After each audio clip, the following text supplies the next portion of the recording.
Question number 3 book का question है, exercise 1.1 चल रही है। 0.5 रेशनल नंबर बिटवीन, देखो कितने रेशनल नंबर, क्वेश्चन नंबर 3 देखो कितने रेशनल नंबर पूछे हमसे, 5। ठीक है, 5 रेशनल नंबर पूछे और किसके बीच पूछे इस बार, इंपॉर्टेंट टाइप है ये टाइप उसी क्वेश्चन का है जो अभी हम सेकंड क्वेश्चन में करके आए। ठीक है, बिल्कुल उसी टाइप का है। देखो वहां पर भी तो यही था, ये रेशनल नंबर पूछे थे 2 के बीच में, अभी भी देखो 5 रेशनल नंबर पूछे, इन 2 के बीच में फर्क कितना है, अपोन में लगा रखा है। मुझे बताओ बोर्ड पे देखो, मैंने बताया था 2 नंबर के बीच में दुनिया भर के क्या होते हैं, रेशनल नंबर। हमेशा किसी भी 2 डिजिट के बीच में अंधाधुंध रेशनल नंबर होते हैं, लेकिन उसने हमसे सारे नहीं पूछे, सारे पूछेगा भी नहीं, वरना हम कहां तक लिखते रहेंगे, इतना मार्कर कहां से लाऊंगा मैं लिखने के लिए।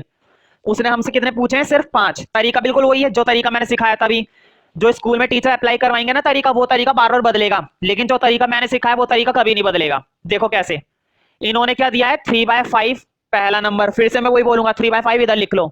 दूसरा नंबर क्या दिया है 4/5। बताओ पिछले क्वेश्चन में मैंने तुमसे कहा था ना अपोन में 1 लगा लो, भाई मैंने ये बोला था ना अपोन में 1 लगा लो, लेकिन यहां पर तो अपोन में पहले से ही लगा हुआ है, तो मैं जरूरत ही नहीं अपोन में कुछ लगाने की। पहले तो मैंने अपोन में इसलिए लगवाया था क्योंकि अपोन में कुछ था नहीं, तुम्हें याद होगा मेरा पहला जो क्वेश्चन था 3/4 था, क्या अपोन में कुछ था, कुछ भी नहीं था, इसलिए मैंने अपोन में क्या लगवाया था 1। लेकिन इस क्वेश्चन में तो पहले से ही क्या लगा हुआ है, अपोन में 5 लगा हुआ है, तो तुम्हें अपोन में कुछ लगाने की जरूरत नहीं है। सीधा अगले स्टेप पर आ जाओ, मुझे बताओ 5 पूछे बोर्ड पे देखो, 5 पूछे, 5 से एक ज्यादा बताओ कितना होता है, 5 से एक ज्यादा होता है 6। अगला स्टेप बिल्कुल वही है, 6 की मल्टीप्लाई ऊपर 6 की मल्टीप्लाई नीचे, इधर देखो 6 की मल्टीप्लाई ऊपर 6 की मल्टीप्लाई नीचे, कोई दिक्कत थोड़ी ना है। इधर देखो 6 3 कितने होते हैं 18, 6 5 कितने होते हैं 30, 6 4 कितने होते हैं 24, 6 5 कितने होते हैं 30, इतने ही तो होते हैं भाई। ठीक है, अब देखो अब गिन दो, बताओ 18 के बाद अगला कौन सा आएगा, 19 ना, काउंट कर दो, 90 अपॉन में 30, 20 अपॉन में 30, 21 अपॉन में 30, 22 अपॉन में 30, 23 अपॉन में 30। ध्यान रखना जितने पूछे उतने ही लिखे करो। देखो 5 पूछे थे, 1 2 3 4 5, हो गया ना क्लियर। तो खत्म करने से पहले मैं तुम्हें इस वैरायटी के 1-2 क्वेश्चन और बताऊंगा, क्योंकि एनसीईआरटी के अंदर तो एक ही क्वेश्चन दे रखा था। 4/5 और 6/5 के बीच में तुम्हें क्या बताना है, एक 6 रेशनल नंबर बताने हैं। मैं फिर से वही बोलूंगा, पहला नंबर लिख लो इधर, दूसरा नंबर लिख लो इधर, है ना। मुझे बताओ अपोन में लगाने की क्या कोई जरूरत है, बिल्कुल भी नहीं है, अपोन में तो पहले से लगा हुआ है, इधर भी अपोन में लगा हुआ है, तो क्यों लगाओगे अपोन में, इतना अपोन में लगा के कहां जाओगे, इतना अपोन में नहीं लगाते। देखो कितने पूछे 6, 6 से एक ज्यादा बताओ जल्दी कितना होता है, 6 से एक ज्यादा होता है 7, बच्चा भी बता देगा। 6 से एक ज्यादा मैंने बताया कैसे निकलता है, 6 + 1 7। ठीक है, बताओ इस 7 का क्या 4 डालेंगे, 7 की मल्टीप्लाई ऊपर दो इधर भी दो, 7 की मल्टीप्लाई ऊपर दो इधर भी दो। अब तुम्हें मालूम है अगला स्टेप क्या करना है, बताओ 7 की 4 से मल्टीप्लाई 28, 7 की 5 से मल्टीप्लाई 35, इधर देखो 7 की मल्टीप्लाई 6 से, 7 6 कितने होते हैं 42, 7 की 5 की मल्टीप्लाई 35। ठीक है, अब गिन दो, बताओ 28 के बाद अगला कौन सा आता है 29, 29 अपॉन में 35, 30 अपॉन में 35, 31 अपॉन में 35, 32 अपॉन में 35, 33 अपॉन में 35। ध्यान रखना कितने पूछे थे 6, 6 तक ही लिखना। मैंने बताया था कभी कभी ज्यादा भी बनते हैं, तो तुम्हें सारे नहीं लिखने, जितने पूछे उतने ही लिखना, ज्यादा लिखोगे मार्क्स कट जाएंगे, फिर इसलिए मैं बार बार मना कर रहा हूँ, ज्यादा लिखने पर मार्क्स कट जाते हैं, जितने पूछे उतने ही बताने हैं। ठीक है, तो ये टाइप तुम्हें क्लियर हो गया होगा। ठीक है, अब एक क्वेश्चन और करते हैं इसी के टाइप का, क्वेश्चन अलग है, तुमने देख भी लिया होगा इसमें अलग क्या है। ये क्वेश्चन जो मैंने दिया है ये फर्स्ट टाइप से भी अलग है और सेकंड टाइप से भी अलग है, लेकिन सेकंड टाइप की तरह है ये।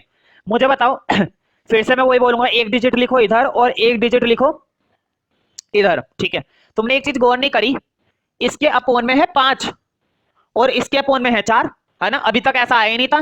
ध्यान रखना जब अपोन वाली डिजिट अलग होती है ना, यहां पर 4 यहां पर 5, जब भी अपोन वाली डिजिट अलग होगी तो हम क्या करेंगे, देखो जब भी अपोन वाली डिजिट अलग होगी ना और तुमसे पूछे रेशनल नंबर निकालने को, तो हमारा तरीका बदल गया, हमारा तरीका इस वाले क्वेश्चन में बदल जाएगा, बाकी हर समय वही वाला तरीका रहेगा जैसे कि पहले था। ठीक है, जब भी अपोन की डिजिट अलग हो जाती है, जैसे यहाँ पर 4 है यहाँ पर 5 है, मतलब कुछ भी हो लेकिन अलग हो। ठीक है, अपोन वाली डिजिट कुछ भी हो लेकिन अलग हो, तो करना क्या, देखो इसके अपोन में तो 5 लिखा हुआ है ना, इसके अपोन की डिजिट का मल्टीप्लाई इधर दो, बिल्कुल वैसे ही जैसे पहले दे रहे थे, 5 ऊपर 5 नीचे। क्लियर हो गई बात, फिर से मैं रिपीट कर रहा हूं, इसके अपोन की मल्टीप्लाई यहां पर दो ऊपर नीचे। मुझे बताओ इसके अपोन में क्या था, इसके अपोन में 4 था ना, जब इसके अपोन की मल्टीप्लाई इसने ले लिए तो ये भी गुस्से में आ जाएगा, ये कहेगा तू अपना अपोन वाला दे मुझे। तो बताओ इसके अपोन में क्या था 4, ये भी देने के लिए तैयार है, ले ले मेरा अपोन वाला, ले लिया। क्लियर हो गया ना, मैं फिर से रिपीट कर रहा हूं, इसके अपोन वाला ये ले लेता है और इसके अपोन वाला कौन ले लेता है, वो। अब कर दो मल्टीप्लाई, देखो 5 3 15 और 5 4 20, इधर देखो 4 4 16 और 5 4 20। अब देखो बोर्ड पे तो मैं दिखाई दे रहा होगा, एक अजीब सी कंडीशन मिल गई ना। मैं क्या कहता हूं, हर बार काउंट करने को बोलता हूं, है ना, हर बार क्या कहता हूं मैं, काउंट करो 15 का अगला काउंट करो 16 17 18, लेकिन बताओ अगला काउंट करते ही वही आया हुआ है। तुमने गौर करी इस बात पर, देखो 15 के अगला वाला ही क्या होता है 16, वो तो पहले ही काउंट कहां से कर लोगे, पहले ही खत्म हो गया, है ना। इस टाइप के क्वेश्चन में ऐसा ही होता है, जब भी अपोन वाली डिजिट अलग होती है ना, वो अक्सर ऐसा कर देंगे। बच्चा सोचेगा यार अब कैसे काउंट करें, 15 के अगला हम क्या काउंट करने वाले थे 16, वो तो पहले से लिखा हुआ है, आगे कैसे बढ़ोगे, 17 तुम ले नहीं सकते, 17 नहीं ले सकते, क्योंकि 17 इससे भी आगे चला गया, इससे आगे नहीं जा सकते हम। अब देखो कैसे करना है, पहले ये क्लियर हो गया कि 15 अपोन में 20 और 16 अपोन में 20 कैसे आया, ये तो समझ में आ गया होगा। पहले ये जो आया है ना, इनको लिख लो, 15 अपोन में 20, 16 अपोन में 20। अब जरा पुराना काम करो जो मैंने पुराने क्वेश्चन में सिखाया था, अभी तक मैंने बताया था ना। बताओ 3 से 1 ज्यादा कितना होता है, बोर्ड पे देखो 3 से 1 ज्यादा लेंगे कितना आएगा, 4 ना।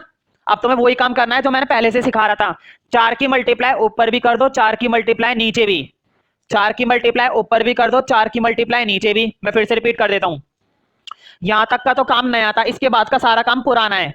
मैंने 3 से 1 ज्यादा बोला 4, 4 की मल्टीप्लाई ऊपर नीचे करी और 4 की मल्टीप्लाई यहां पर भी करी। अब इधर देखो 15 की 4 से करने पर 60 आता है, 15 चौके 60। हम मल्टीप्लाई तुम्हें करनी आनी चाहिए भाई, 9th क्लास में इतनी तो मैं उम्मीद कर सकता हूं कि तुम क्लियरली मल्टीप्लाई कर पा रहे हो। अब देखो जरा नीचे 20 की 4 से करी 80 और 16 की 4 से करी 64, अपोन में क्या आ गया 80। अब कर दो काउंट, बताओ 60 के अगला वाला क्या आएगा 61, है ना। 60 के अगले वाला क्या आता है 61, अगला देखो 62 63, निकालने उतनी ही है जितने बोले थे। बताओ 3 बोले थे ना, 3 निकाल दिए, क्लियर हो गया। तो देखो कई बार क्या होता है, यहाँ पर बात नहीं बन पाती है एक स्टेप में, और ये केस है ना तब बन जाता है जब अपोन वाली डिजिट अलग होती है। ज्यादातर ये वाला केस तभी बनता है जब अपोन वाली डिजिट अलग होती है, वरना बनता नहीं है, वरना यहाँ तक में काम हो जाता है कई बार। अब देखो हमें एक स्टेप और करना पड़ गया ये वाला, है ना। अगर ये स्टेप नहीं करते तो हम डायरेक्ट निकाल सकते थे, ठीक है। तो इसी बात पे मेरी तरफ से एक क्वेश्चन और लिखो। तो देखो ये 2 नंबर है, मैं फिर से वही बोलूंगा, मुझे बताओ अलग वाला है ना ये। देखो अपोन वाली डिजिट कैसी है, अलग है बिल्कुल।